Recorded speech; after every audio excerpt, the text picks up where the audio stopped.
woke up in the morning. I went to my father. I said, Dad, let's go. I want to sign up right now. My father's all happy. He said, yeah, let's go. So I went. And since my father was also in the military, in the Korean War, in the Army, I joined the Army. When you can't go to work, you can't find work, and you're still young, you want to go into the military, like your cousin was, or your brother, or whatever. They wanted to go. Me, I had no choice. There was no work. Everybody was coming back from, when I was in Brooklyn, everybody was coming back here. There was nothing.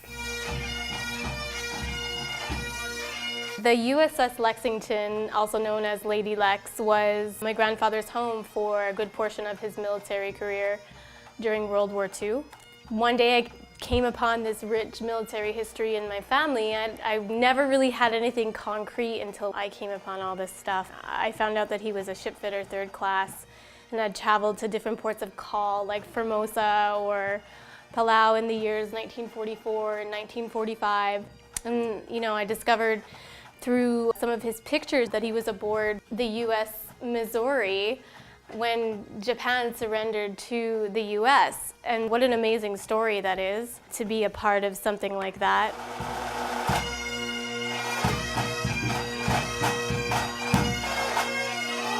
The draft, I had signed for the draft. So when I got there on a Tuesday, I went to the draft board and I asked them about it. I said, there's no work.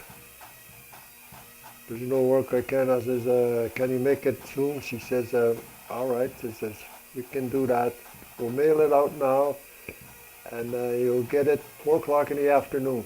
So sure enough, 4 o'clock in the afternoon, I got my greetings for the next day.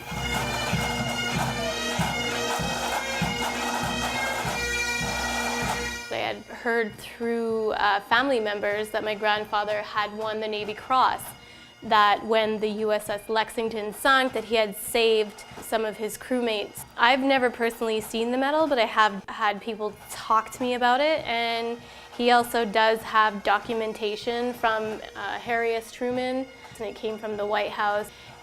A letter just, of validation, thanking him for his military service and things like that. This is just one of the amazing stories here in Haudenosaunee in terms of the community having a really rich military history. Well, living here in Haudenosaunee, I didn't have a job, not much, there wasn't much work. I wasn't doing any work like my father or my brothers were doing at the time. Army, military seemed like, a good option.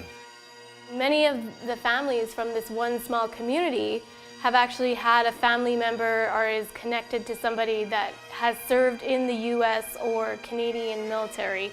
In fact, it's archived that there has been a member of the Haudenosaunee community in every U.S. battle that's dating back to the Civil War. Hey, fire!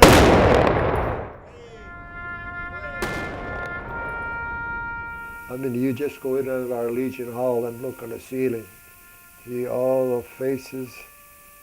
I don't know how many pictures you got up there. His is up there right next to mine.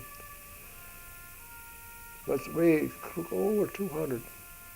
A lot of people that come in from outside. They're surprised.